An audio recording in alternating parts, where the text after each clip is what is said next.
tous, cette vidéo présente la station de purification d'eau du laboratoire de génie analytique et fournit quelques astuces pour utiliser de l'eau de bonne qualité. L'eau est un solvant très utilisé en chimie analytique. Il semble évident que l'eau du robinet ne peut être utilisée en l'état, car elle contient nombre de minéraux, métaux et produits organiques qui contamineraient les échantillons à préparer et à analyser. Il conduirait à des erreurs de dosage monumentales. On peut citer par exemple les ions calcium et magnésium. Il est donc important de la traiter convenablement, surtout si l'on est amené à analyser des traces, voire ultra-traces de composés. La station de purification d'eau délivre deux qualités d'eau, l'eau que l'on nommera de qualité 1 et l'eau que l'on nommera de qualité 2. Il est important, avant d'aller te servir, de savoir la qualité dont tu as besoin. Mais quelles sont les différences entre ces qualités et comment sont-elles produites? Nous allons suivre le cheminement de l'eau du robinet tout au long de l'installation pour voir quel traitement elle va subir pour être purifiée. L'eau qui sort sous pression du robinet traverse pour commencer une série de 2 filtres de charbon actif de 5 micromètres dont le rôle est d'éliminer les grosses particules en suspension contenues dans l'eau. Le premier filtre reçoit toute la charge tandis que le second filtre, appelé filtre de garde, retient les particules ayant traversé le premier lit de charbon actif.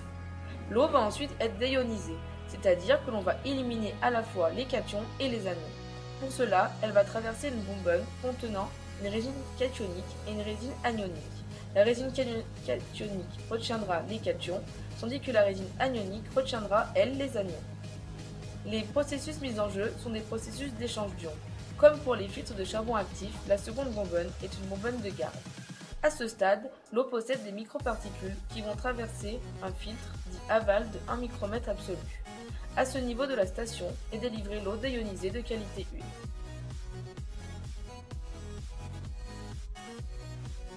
La pureté de l'eau est donnée par la valeur de sa résistivité. Elle doit être de 18 mégaohms. Toute valeur inférieure indiquera une concentration ionique trop élevée et donc un renouvellement des résines devra être effectué. Certaines applications nécessitent d'utiliser de l'eau ultra pure. Celle-ci est obtenue en faisant subir à l'eau de qualité 1 un traitement supplémentaire. Celle-ci est soumise à un rayonnement UV à 250 et 185 nanomètres afin d'éliminer la fraction organique constituée de cellules et de composés organiques. L'eau traverse alors un pack de purification. On obtient donc de l'eau de qualité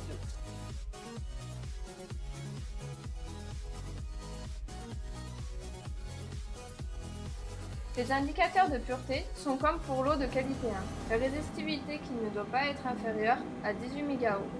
Mais en plus, le carbone organique total, que l'on nomme COT, ne doit pas excéder 5 ppb. Il est important lorsque tu vas te servir de ne pas prendre la première eau qui s'écoule. Celle-ci a stagné dans les tuyaux. Elle est de ce fait de qualité insuffisante. Laisse couler environ 100 ml dans un bécher que tu videras à l'évier. Tu peux alors prendre de l'eau pour tes expériences. Pour l'eau de qualité 1, c'est très simple. Il suffit d'ouvrir la vanne. Pour l'eau de qualité 2, c'est plus technique. Il faut que tu actives la console de distribution en appuyant sur le bouton de distribution. Tu as ensuite 2 possibilités qui s'offrent à toi. La plus simple permet de délivrer un volume quelconque en appuyant sur le bouton pour délivrer l'eau et en le relâchant pour arrêter le débit. La seconde permet de fixer le volume que tu veux délivrer. Pour cela, appuie sur le bouton sur lequel figure un RMIR. Fixe alors ton volume entre 100 ml et 6 litres. N'oublie pas de placer ton récipient sous l'orifice de distribution et appuie sur le bouton de distribution.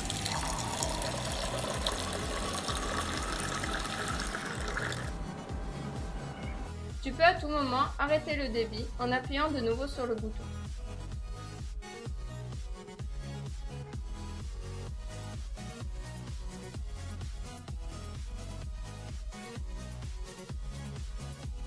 Afin que tu ne te trompes pas dans ton choix de qualité d'eau, le nom des techniques analytiques est indiqué sur chaque qualité d'eau. Respecte bien ces consignes, la qualité de tes résultats en dépend.